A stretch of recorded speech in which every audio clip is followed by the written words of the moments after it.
대한민국 정치의 새로운 100년을 준비한다. 21세기형 국회 싱크탱크 정치연구소. 정치권에 보내는 고급진 비대면 정치 컨설팅, 오늘도 뜨겁게 분석해 봅니다. 정치는 데이터다, 정치는 과학이다. 박시영 TV 진행자, 어서 오세요. 네, 반갑습니다. 박시영입니다. 오늘의 특별 손님으로는 이택수 리얼미터 대표 모셨습니다. 어서 오십시오. 네, 안녕하세요. 네, 대선까지 19일입니다. 앞자리가 바뀌었어요. 이제 네. 얼마 안 남았는데 지금 현재 판세는 어떻습니까? 윤석열 후보가 이제 오차 범위 내 박빙 우세에서 오차 범위를 살짝 넘는 우세 여론조사가 일부 나왔고요. 네. 그래서 뭐 여하튼 박빙이든 아니면 오차 범위를 넘는 수준이든 윤석열 후보가 지금 우세인 것은 사실이고요. 이재명 후보가 이제 남은 19일 동안 어떤 구도의 변화 없이 역전이 가능할지, 사실 지난 총 87년 이제 대선 이후 8번, 이번까지 하면 8번째인데 7번의 대선에서 노무현 후보를 제외하고는 구도의 변화 없이 역전한 경우는 없기 때문에 과연 그 전례를 깨고 이재명 후보가 역전할 수 있을지, 그 부분이 이제 관심의 대상이 되고 있습니다. 네. 그 대략 뭐 여러 조사가 나오는데 방송 3사가 조사했던 게 이제 플러스 마이너스 오차 범위 내에서 있었죠. 네.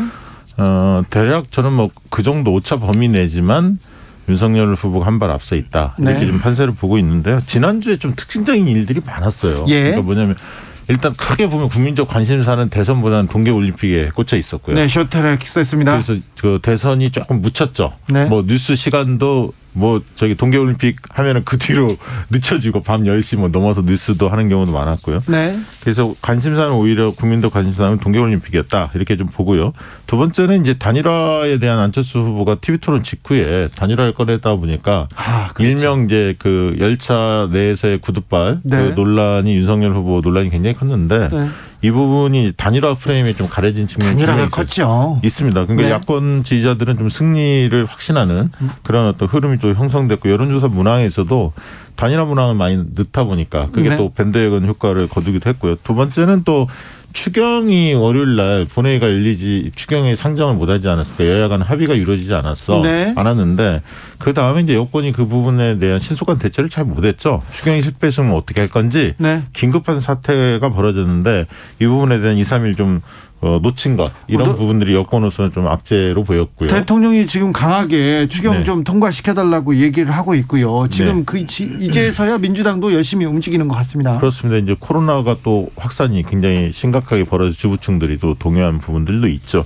이런 부분들이 지금 종합적으로 작동했다. 그래서 주초에 잠깐 두 후보 간의 격차가 좀 더 좁혀지는 양상이 있다가 다시 벌어진 그런 어떤 느낌이거든요.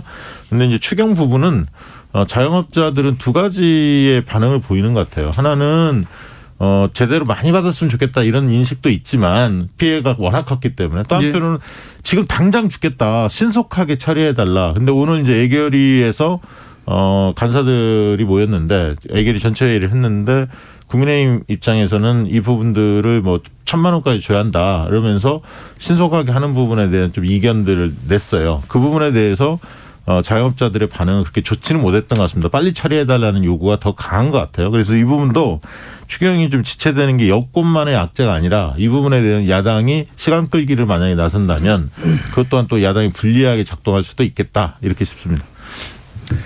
네, 그 주초에는 확실히 안철수 후보가 단일화 제안한 것이 윤석열 후보 지지율을 좀 상승시키는 효과가 분명히 있었습니다. 네. 열차 이제 이른바 쭉벌 논란은 이제 어느 정도 상쇄가 된 것이고, 만약에 안철수 후보의 단일화 제안이 없었다면 윤석열 후보의 지지율도 조금 빠질 가능성이 있었는데, 안철수 후보의 단일화 때문에 주초 중반까지 이루어진 여론조사, 특히 전화 면접 조사에서 이재명 후보가 보통 35%에서 많이 나오면 40%까지 나왔었는데 일부 조사에서 30% 초반까지 이제 빠진 거는 바로 그런 구도의 약간의 변화 가능성 때문에 이재명 후보가 주초 중간에 좀 떨어졌다가 다시 주 중후반에 이루어지는 조사들은 조금 이재명 후보가 회복될 가능성. 이제 자세한 내용은 저희가 리얼미터가 매일 조사를 하고 있기 때문에 네. 아마 이제 내일 모레 오마이뉴스 통해서 발표를 할 텐데 흐름상으로는 주 초에 조금 벌어졌다가 주 중반에는 조금 좁혀지는 분위기. 예. 그래서 지금 어제 발표된 방송 3사의 지금 한 4%포인트 가량 오차 범위 내에서의 이제 흐름, 이 부분이 아직까지는 좀 유효한 네. 그런 여론조사 분위기가 아닐까 싶습니다. 아니 참 리얼미터 대표님 네. 여론조사 전문가고 도사님께서 네. 이 조사 이 퍼센트를 얘기하면 어떻게 얘기하면 안 됩니다. 자 그런데요 같은 날 조사가 MBS 조사도 나왔잖아요. 네. 같은 날 여론조사 조사 결과가 나오는데 왜 이렇게 차이가 납니까? 그게 결국에는 이제 샤이 표심 때문에 그렇습니다. 차이가 있긴 있습니까? 그러니까 이제 ARS 조사는 워낙 정형화돼 있어가지고요. 네. 성우가 녹음해서 이제 발신하는 거기 때문에 조사 기관들의 부동층 규모가 대략 10%로 균일합니다. 근데 전화 면접 조사는 조사 기관의 이제 방식에 따라서 부동층이 많게는 20%가 나오는 경우도 있고 예? 뭐 한 15%. 그래서 부동층이 사실은 투표 표심을 정하지 못한 분들도 계시지만 표심을 정했는데 밝히지 않는 분들도 계시거든요. 최근 들어서 이재명 후보가 박빙 열세 여론조사가 많이 발표되다 보니까 열세 후보 지지층의 표심은 확실히 샤이 표심이 좀 있습니다. 특히 전화 면접 조사에서는 과거에는 윤석열 후보, 지금은 이재명 후보의 샤이 표심이 저는 분명히 있다고 보고요. 아, 그래요? 전화 면접과 ARS 투트랙으로 동시에 하는 조사기관이 리얼미터잖아요. 저희가 전화 면접 조사에 약간 특이사항이 발생한 시점이 바로 안철수 후보가 단일화를 제안하고 이번 주부터 확실히 샤이 표심이 좀 나타나고 있습니다. 샤이 이재명이 있군요. MBS 조사는 네. 원래 이제 우리가 그 95% 신뢰 수준에서 플러스 마이너스 뭐 1000명 조사하면 3.1 오차 범위를 그렇게 얘기하거든요. 네. 그 얘기는 뭔 얘기냐면 100번 조사하면 95번은 그 플러스 마이너스 오차 범위 내에서 계속 그 수치가 나온다는 얘기인데 네. 5번 정도는 튀는 경우가 있습니다. 네. 그걸 얘기하는 거거든요. 네. 근데 MBS 쪽 조사는 저는 조금 튀었다고 보고요. 네. 이유야 뭐 여러 가지가 있습니다만 그리고 오늘 이제 갤럽 조사도 보면 보수층의 응답자들이 훨씬 많아요. 아, 그래요? 그 얘기는 뭐 그게 실제일 수도 있지만 지난 조사에 비하면 보수층 응답이 훨씬 많습니다. 예를 들면 응답자를 보면 317명이 보수층이 응답을 했거든요. 근데 중도층은 330인데 진보층은 228. 거의 한 90명 가까이가 차이가 나거든요. 많이 나왔는데요? 네, 그 얘기는 그만큼 뭐 실사 시간이 저녁 때 일찍 끝나는 문제도 있습니다. 6시에 끝나는 문제도 있지만 좀 최근 들어서 진보층들이 추경 문제라는 여러 가지 부분에 있어서 코로나 확산 이런 부분에 대한 못마땅함이 있어서 좀 여론조사에도 적극적이지 않지 않았느냐. 네. 이런 부분이 또 한 고려 요인이 될 것 같습니다. 그럼 한 가지만 첨언하자면 MBS 조사는 여론조사가 4곳이 하는 조사거든요. 그런데 실제는 그 주에 해당하는 여론조사 기관들은 2곳입니다. 네. 이번 주 여론조사 심의원회에 들어서 봤더니 코리아 리서치와 K스탯이 했습니다. 네. 근데 4곳이 예를 들어 1000명을 250명씩 그냥 계속 같은 방식으로 하면 좀 유사한 패턴이 나타날 수 있는데 두 곳 두고 번갈아서 하잖아요. 그러면 좀 면접원들이 다 다르기 때문에 하우스 이펙트라고요. 조사기관 효과가 좀 나타날 수 있습니다. 알겠습니다. 8748님께서 NBS 조사 윤석열 후보와 안철수 후보 단일화를 막기 위한 전략이 보이는 듯합니다. 이렇게 전략적으로 읽으셨군요.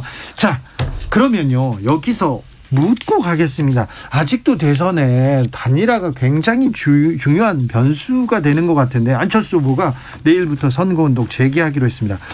강철같이 단단히 동아줄처럼 굳건히 가겠다. 더 단단해진 모습으로 네. 더 목소리를 내고 있더라고요. 네, 저는 안철수 후보가 끝까지 완주할 것 같습니다. 왜냐하면 지금 이제 그 본인이 던진 카드를 안 받았지 않습니까? 네. 여론조사를 통해서 단일화를 하자. 네. 국민의힘에서 못 받겠다 입장이 냈고. 못 받겠다면서 자존심 상하게 네, 받겠어요. 뭐 이준석 대표가 계속 조금 계속 안철수 후보에 대해서 좀 어떻게 보면 무한에 가까운, 네. 모욕에 가까운 그런 말씀 많이 하셨는데 이제 그런 문제도 하나 있고 안철수 후보로서는 내가 할 바 했다 이게 있죠. 네. 첫째는.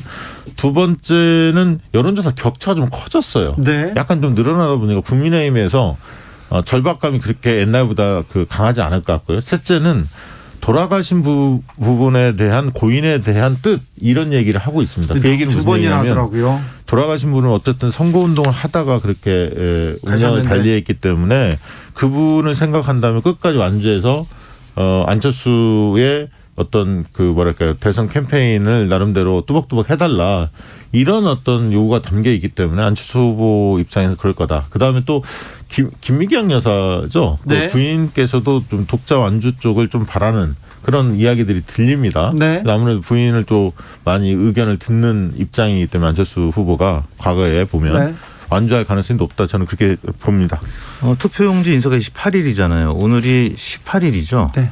열흘 남았습니다. 근데 열흘이면은 사실 요즘 대선 기간에는 강산도 변합니다. 그래서 지금 현재 상황에서는 박시영 대표님 말씀대로 저도 안철수 후보의 현재 지지율이 뭐 10% 안팎 나오고 있기 때문에 최소 50%는 보존되는 그런 지지율을 기록하고 있죠. 그래서 완주할 가능성이 더 높다고 봅니다. 근데 만약에 이재명 후보와 윤석열 후보의 지지율이 지금 오차 범위 내에서 이제 방송 참석 한 4% 오차 범위 내인데 만약에 더 좁혀지면 윤석열 후보 입장에서는 단일화를 해야 될 절박성을 더 느낄 수 있고 그럼 윤석열 후보도 손을 내밀 거고 저는 이재명 후보도 손을 내밀 수 있다고 봅니다. 네. 그러니까 한쪽은 단일화, 한쪽은 공동정부, 뭐 연대 이런 식으로. 그래서 이재명 후보하고 윤석열 후보 지지율 격차 그리고 안철수 후보의 지지율 여부에 따라서 남은 한 열흘 기간 동안에 충분히 구도의 변화는 있을 수 있다. 저도 뭐 전혀 없다는 건 아닌데 안철수 후보가 만약에 그 단일화 뜻이 있으면 내일 입장을 내야 한다고 저는 봅니다. 그러니까 선거운동을 재개하면서 본인의 입장이 명확해야 돼요. 왜냐하면 며칠 하다가 또 만약에 중단을 하거나 뭐 단일화를 하자든가 새로운 국면을 잃게 된다면 그건 정치 소위상 옳지 않습니다. 아니 사실. 오늘 안 하겠다고 어떤 풍파에도 굴하지 않고 최선을 다하겠다 완주하겠다는 의지를 밝혔지 않습니까? 네. 그리고 이렇게 단일화 얘기를 자꾸 꺼내는 게 안철수 후보한테는 아주 안 좋은 카드예요. 지지율을 짓누르는 거거든요. 그래서 오늘은 쓰여져 있는 겁니다. 오늘은 얘기를 아예 안 하시더라고요. 근데 한 2주, 3주 전에도 절대 안 한다고 했는데 지난 일요일에 단일화 제안을 전격적으로 했단 말이에요. 그래서 이제 보는 관전자 입장에서는 안철수 후보가 언제든지 입장 변화를 할 가능성은 상존한다고 보고 그 방향성이 이제 국민의힘일지 아니면 민주당일지는 저는 모른다고 생각을 하고요. 그렇죠. 오히려 민주당하고도 화학적 결합의 가능성이 있다 이렇게 보는 분들도 있습니다. 네, 충분히 가능성이 있죠. 지금 사실 안철수 후보 입장에서는 어떤 한쪽을 편들기가 참 쉽지 않다. 왜냐하면 오히려 자존심을 좀 회복할 때다 저는 봐요. 그러니까 본인이 15%까지 자력으로 올려서 안철수가 살아있다라는 걸 보여주는 것이 지금 고인의 뜻도 그렇고 돌아가신 분의 뜻도 그렇고 그래서 네. 그런 것들을 감안하면 독자 완주 가능성이 좀 더 높아요. 알겠습니다. 여기서 박근혜 전 대통령의 영향력은 어떻게 될까요? 오늘 윤석열 후보가 박정희 전 대통령의 생가를 찾았습니다. 그리고 홍문정 친박신당 대표를 영입하기도 했습니다. 이거는 조금 굉장히 좀 저는 뭐라고 봐야 되나요? 자기를 단합하다, 정치 단합한다. 이거 정권에서 정치 단합한다면서 윤석열 검사가 자기를 잡는다고 계속 비판하던 홍문종 씨였거든요. 아니 지금 사실 그 조원진 우리공화당 네. 대표가 대선 후보 뛰고 있고 네. 가장 뭐 사실 박근혜 전 대통령을 가장 적극적으로 지지하는 그룹 프레임카드에 아닙니까? 지금 저기 박근혜 전 대통령의 사진이 네, 붙었습니다. 그리고 뭐 김경재 씨도 무소속 출마하면서 출마했어요. 박근혜 대통령에 대한 이야기를 꺼내던데 네. 그렇기 때문에 지금 박근혜 전 대통령 입장에서는 윤석열 후보에 대한 마음이 편치는 않습니다. 예. 그럴 거 아닙니까? 사람이 다 똑같죠. 인지상정이죠. 그런 면에서 저는 뭐 특별한 정치적 메시지를 안 낼 것 같다. 뭐 어떤 입장을 낸다 하더라도 이게 그 큰 영향이 없을 뿐만 아니라 오히려 뭐 예를 들면 윤석열 후보 지지한다고 발언할 수도 없는 거고 예. 그렇다고 반대한다고 말씀하시기도 곤란할 거고 그래서 아마 입장을 내지 않지 않을까 그렇게 봅니다. 그래서 뭐 홍문종 뭐 그런 분들이 뭐 저 새로 그 규합해서 뭐 힘을 합쳤다 하더라도 그것이 또 친박 세력들한테 뭐 지지자들한테 특별히 또 영향을 줄 것 같지는 않습니다. 네. 이 상태가 유지된다면 입장 발표 안 할 가능성이 높고요. 만약에 팽팽해서 본인의 메시지에 의해서 당락이 바뀔 수 있다라고 하면 무슨 말씀이시나 하겠죠. 그래요. 네. 선거 때마다 또 한마디씩 하시는 분이시지 네. 않습니까? 근데 본인의 메시지에 의해서 판세가 뭐 바뀔 것 같지 않다라고 하면 박수영 대표님 말씀대로 얘기는 안 할 것 같습니다. 5328님께서 격차 벌어진 이유 중에 하나가 더 있습니다. 과도하고 상식에서 벗어난 네거티브 때문입니다. 네거티브를 얘기하셨는데 대선 가까워질수록 후보들의 입 거칠어집니다. 특별히 윤석열 후보 히틀러, 무솔리니, 공산주의자들 이런 단어까지 등장했습니다. 청와대가 발끈하기도 했는데 이거 전략인 것 같습니까?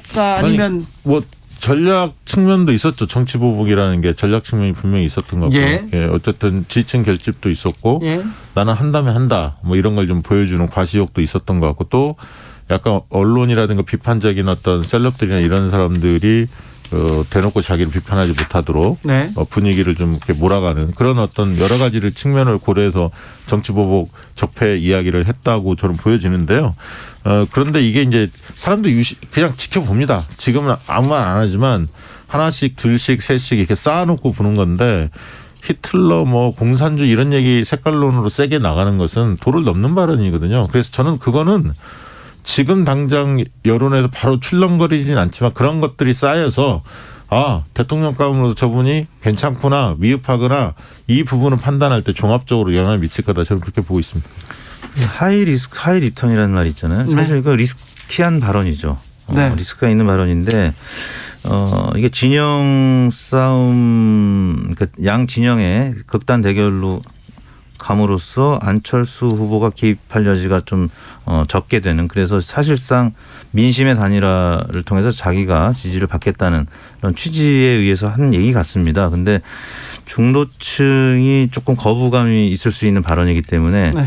이게 잘하면은 이제 하이 리턴으로 돌아오겠지만 또 잘못하면 중도층이 이탈할 수 있는 중도 그렇죠. 보수층이 중도를 잡아야 되는데 조금 거친 말이 계속 이어집니다. 네. 민주당에서는 소가족 의식, 신천지 이런 쪽을 가지고 계속 공격을 하고 있는데 이 부분은 중도에게 어떤 영향을 미칠까요?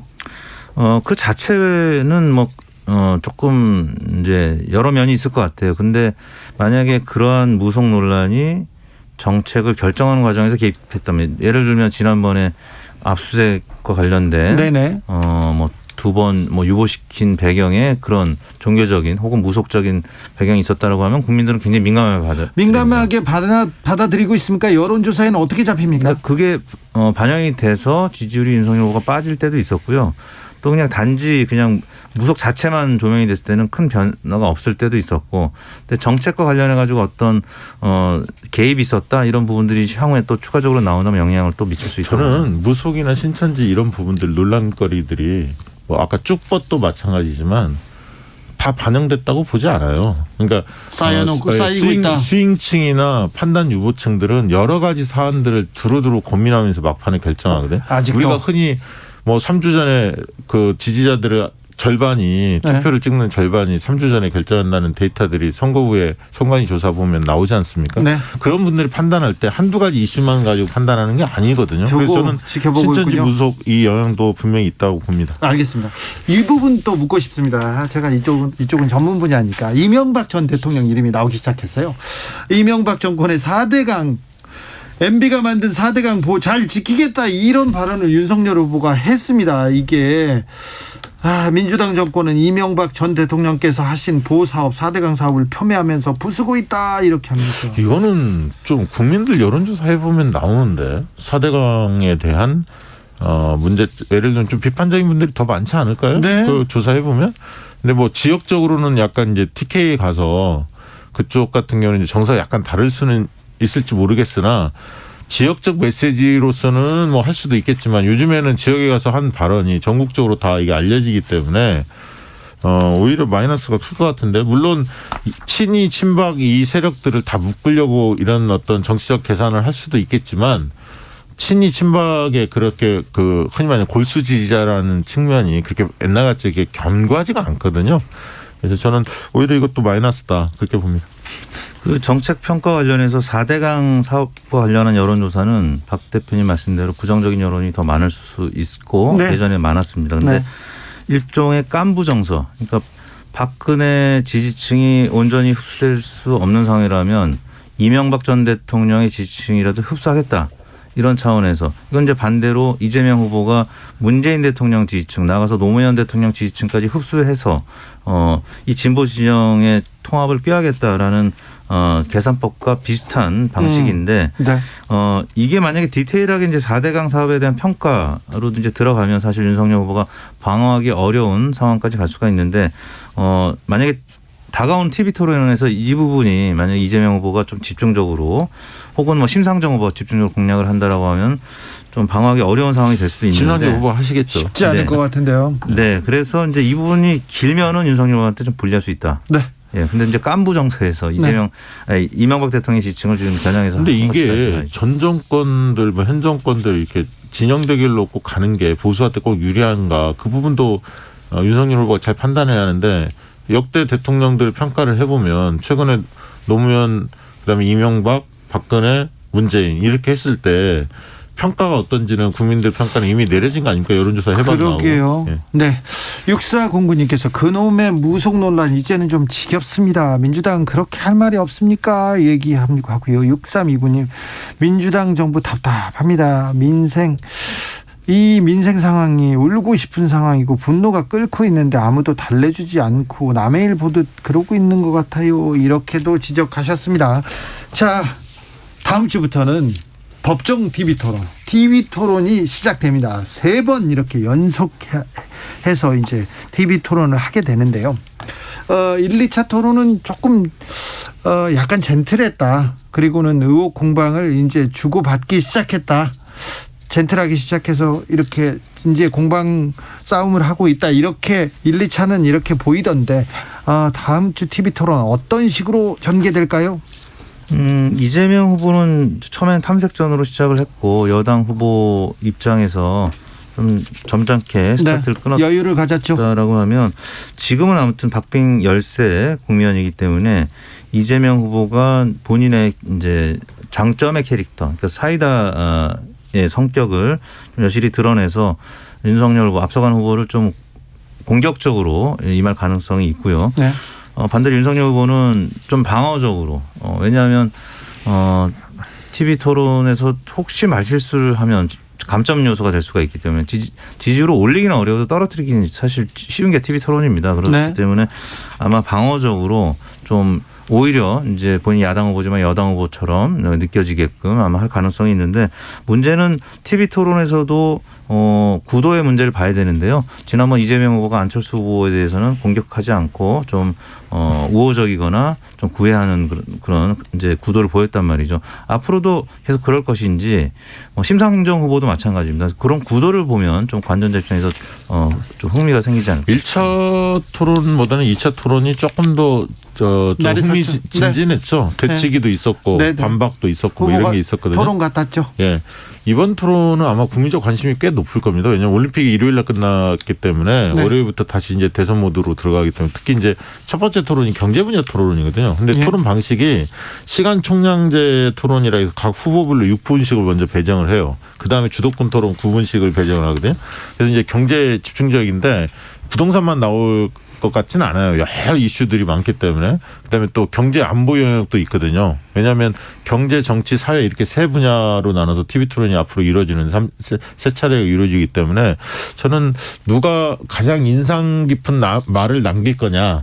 임팩트 있는 말에 그게 아마 중요하고 그다음에 여전히 TV 토론 중요한 건 태도적인 측면입니다. 안정감과 그다음에 자신감, 주도권을 누가 장악하느냐. 그리고 정책 역량을 보여주느냐. 그리고 마지막으로 아까 말씀드렸듯이 인상 깊은. 그 인상 깊은 말은 대개는 되치기 시간에 나와요. 상대가 딱 공격했는데 그거를 딱 멋지게 받아쳤을 때 내리에 좀 남거든요. 그런 것들이 뭐 중요한 평가 잣대일 텐데 중요한 것은 말씀하신 대로 TV 토론 잘한 것도 중요하지만 못한 사람에 대한 지지율이 빠질 가능성이 있거든요. 이게 그 기준은 바로 대통령 가면서 좀 문제가 있는데라고 느껴지면 지지율이 빠집니다.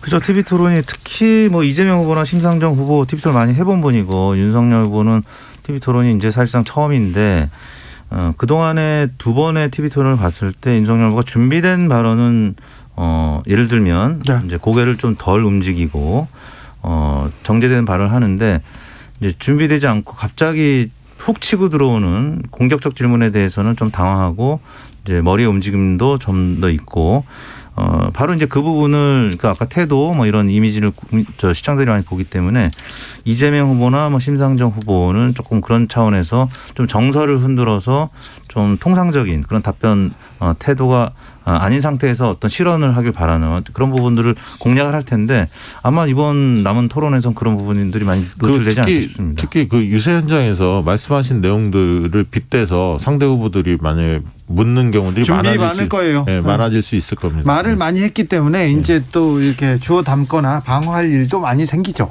해피님께서 문재인 대통령 지지율이 지금 40%가 넘어가고 있는데 왜 윤석열 후보는 정권 교체를 한다고 하는지 모르겠네요 얘기하는데 자 국정 지지율 임기 말 이례적으로 높게 유지되고 있습니다. 네. 정권 교체 여론이 또 높아요. 왜 그래요? 이 정도 정권 교체 여론이 높은 거는 뭐 과거에 비하면 높은 게 아닙니다. 매번 얘기하지만 우리가 단임제 국가고요. 그다음에 두 번째는 여소야대이기 때문에 1대1 양당 체제가 아니거든요. 야당이 많기 때문에 정권 교체 여론은 당연히 높을 수밖에 없고. 정권 말기에는 항상 네, 높았다. 그래서 뭐 그게 대단히 특이한 현상은 아니다. 저는 그렇게 보고 있습니다. 뽀니맘님께서 국민의힘 국힘 통합해야 올바른 정치가 될 듯합니다. 서로 헐뜯고 비방하는 꼴 그만 보고 싶습니다. 누가 되든 갈라진 여론 좀 분열된 민심 수습하고 통합하는 리더십이 중요할 것 같은데 이 부분에 걱정하는 분들이 좀 있어요? 아니 근데 뭐 정권 교체 대의에는 윤석열 안철수 비슷할 수는 있겠지만 두 분 말씀하신 거 보면 방향이 많이 달라요. 강조점도 다르고 두 분 간의 인식의 괴리가 차가 굉장히 크다. 크죠. 저는 그렇게 봅니다. 네, 잘 되겠죠? 어떤 아니요, 뭐 그 통합도 되고 국민들의 마음을 하나로 그렇죠. 마음먹겠죠. 뭐 하나 이제 바람직한 부분은 지역 감정이 많이 완화가 돼서 네. 지난 대선 때도 문재인 대통령이 영남권에서 PK에서는 한 40% 가까이 득표했고요. 네. 또 TK에서는 한 20%. 그리고 지금 이제 호남권에서도 과거에 비하면 많이 국민의힘 후보한테 여론 상황만 보면 네. 좀 마음이 열린 상태이기 때문에 지역 감정은 완화되고 있다 이렇게 긍정적으로 평가할 수 있을 것 같습니다. 그럴까요? 네, 이번 선거에서 또 한 발 앞으로 전진해야죠. 역사도. 네. 그렇지요. 오늘 말씀 잘 들었습니다. 이택수, 박시영, 이택수 두 분 감사합니다. 네, 고맙습니다. 저희는 잠시 숨 좀 돌리고 6시 2부에서 이재명의 시간이 온다. 이재명의 뒤집기 전략은 어떻게 된다. 윤건영 후보한테 후보 아니죠. 윤건영 의원한테 자세히 이재명 후보의 전략 들어보겠습니다. 저희는 6시 2부에서 돌아옵니다.